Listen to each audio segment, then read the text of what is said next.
surga dan ada neraka. Surga hanyalah untuk orang-orang yang bertakwa dan kelak mendapatkan syafaat dari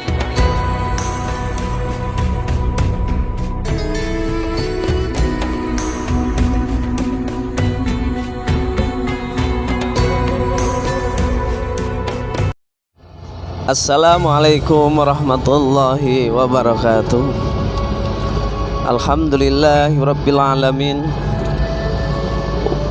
Wa bihi nasta'in wa ala umuri dunya waddin. Wassalatu wassalamu ala sayyidina Muhammadin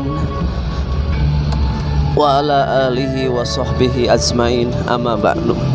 Insyaallah di hari ini kita bisa bersilaturahmi. Yang kita tuju sekarang ini yaitu ke tempat kiai yang berada di Cibeber ya? Cibeber. Insya Allah mudah-mudahan beliau ada di rumahnya. Jangan lupa untuk para penonton, para jamaah yang selalu mendukung dan menonton channel kami, kami doakan semoga dikasih panjang umur. Mudah-mudahan yang lagi usaha, mudah-mudahan tambah-tambah berkah usahanya. Yang tani tambah-tambah berkah juga taninya. Yang belum mempunyai jodoh juga mudah-mudahan secepatnya mendapatkan jodoh yang soleh dan soleh. Dan mudah-mudahan paling jarak yang kita tempuh paling 1,5 jam lah, karena waktu masih longgar, waktu masih lebar. Kita sekaligus nambah-nambah ilmu, sekalimah dua kalimah. Mudah-mudahan dari saya, mudah-mudahan ada manfaatnya juga. Allah Subhanahu wa Ta'ala telah berfirman bahwa ada surga dan ada neraka. Surga hanyalah untuk orang-orang yang bertakwa, dan neraka hanyalah untuk orang-orang yang berbuat dosa, hanyalah untuk orang-orang kafir. Karena tidak akan masuk surga manusia kecuali hanyalah orang yang bertakwa. Al-jannatu u'iddat lil muttaqin. Surga hanyalah untuk orang-orang yang bertakwa. Orang-orang yang bertakwa itu yang selalu mentaati perintah-perintah Allah Subhanahu wa Ta'ala, yang selalu mentaati perintah Rasulnya, yang selalu mentaati perintah Allah, menjauhi larangan-larangannya. Tapi dalam isi takwa itu tidak hanya untuk melaksanakan perintah Allah. Di dalam isi takwa itu luar biasa. Kita buka isi takwa itu. Isi takwa itu, dalam lafaz takwa itu ada lafaz alif, ada huruf ta, qaf dan waw. Huruf ta itu bermakna ta'atullah wa ta'atur rasuluh. Kita harus taat perintah Allah dan taat perintah Rasul, menjauhkan larangan Allah dan menjauhkan larangan Rasulullah SAW. Isi dari qaf itu qanaat. Qanaat itu kita harus ngelap cukup apa adanya. Sedangkan kita tidak bisa. Kita belum bisa qanaat.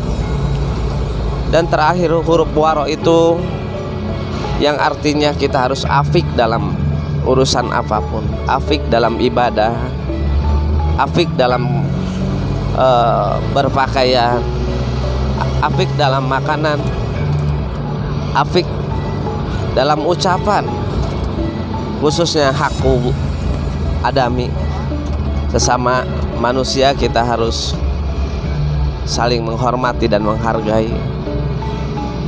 Ucapan kita jangan jangan kasar terhadap orang lain. Maka mengingat dauhan Rasulullah Sallallahu Alaihi Wasallam, keimanan kita bisa bertambah. Keimanan kita bisa bertambah jikalau kita benar-benar mentaati perintah Allah dan Rasulnya. Ada hadis Rasulullah Shallallahu Alaihi Wasallam yang mana Rasul telah bersabda, al imanu yazidu bisalah sati aksamin.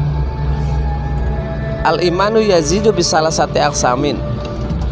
Iman kita bisa bertambah dengan 3 faktor atau dengan kita melaksanakan 3 kategori.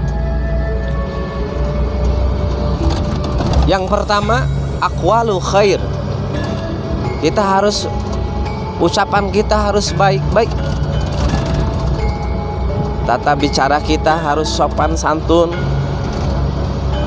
Omongan kita harus benar-benar hati-hati, lemah lembut terhadap sesama adami, sesama saudara, sesama tetangga, sesama teman. Kata Rasul, kalau kita ucapannya baik, aqwalul khair, ucapannya selalu baik terhadap orang lain, ucapan baik terhadap teman, apalagi ucapan kita terhadap kedua orang tua kita harus sopan. Harus sopan terhadap orang tua.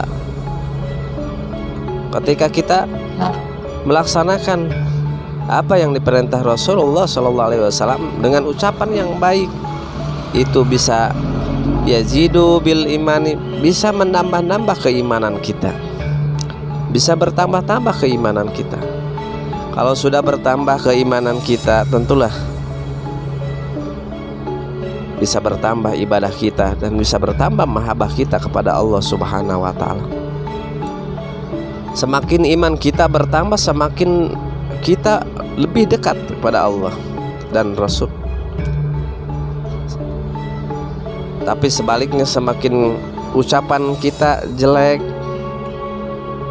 ucapan kita kasar, malah timbul sombong dalam diri kita dari ucapannya, maka Allah Subhanahu wa Ta'ala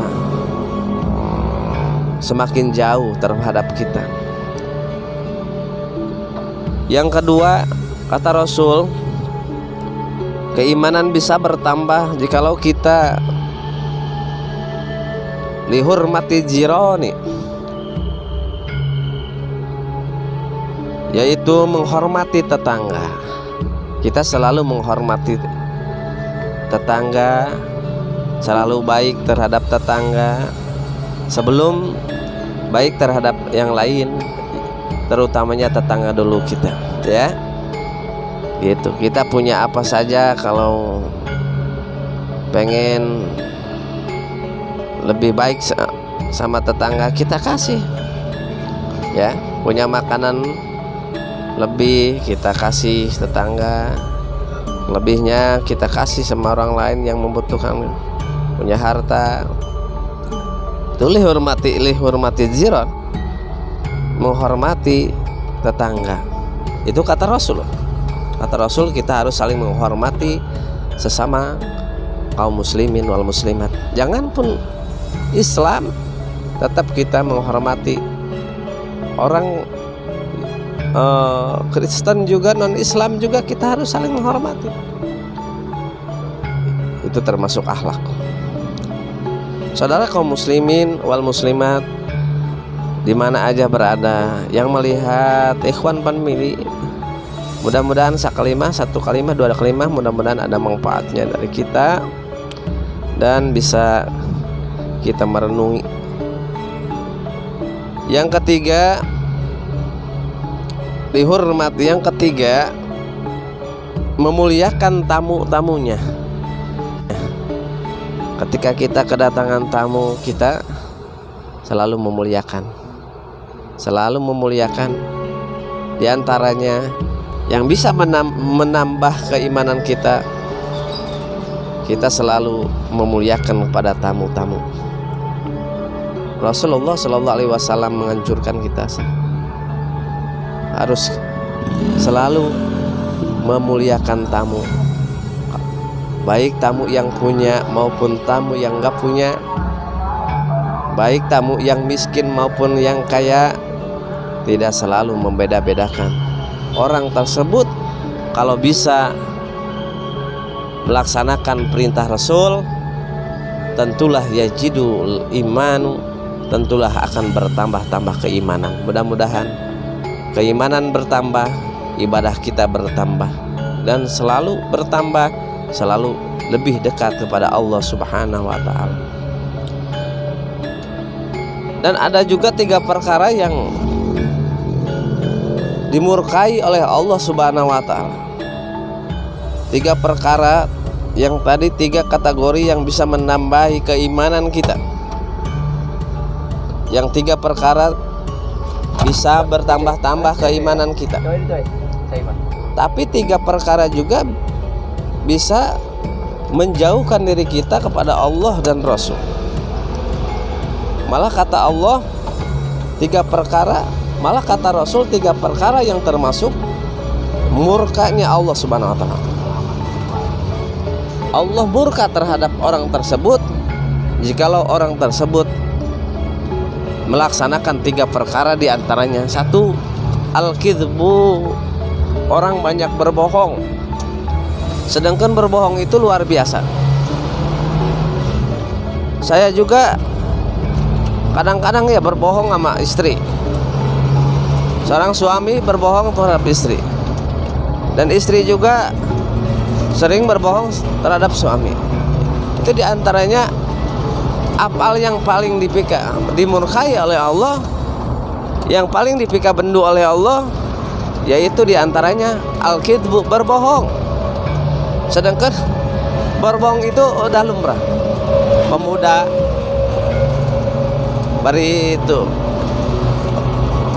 bagi pemuda, berbohong adalah suatu modal utama buat mencari cewek.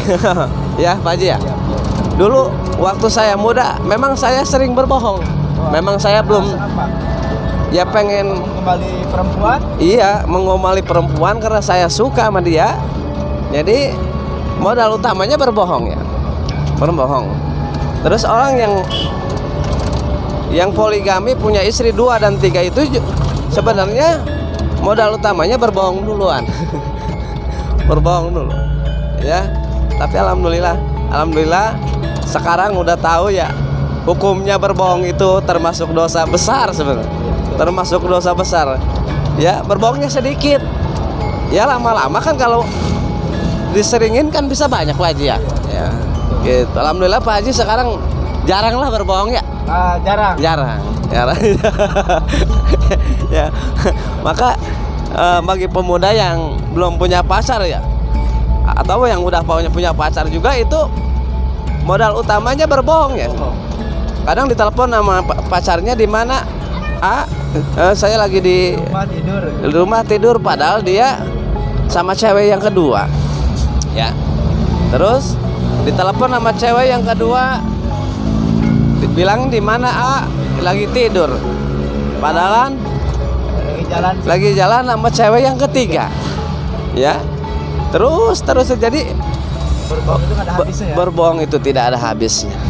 Dan berbohong itu tidak memandang orang bertitel. Walaupun bertitel berjubah merah dan berserban hijau, tapi kalau dia udah sering berbohong itu susah banget ya. Karena udah terbiasa. Jadi apalagi orang sudah tercandu kayak orang ngerokok ya. Kalau udah tercandu ya susah. Cara berhentinya gimana? Kita banyaklah istighfar dan banyaklah kita menghadap Allah Subhanahu wa Ta'ala dengan mendekati diri kita kepada Allah Subhanahu wa Ta'ala.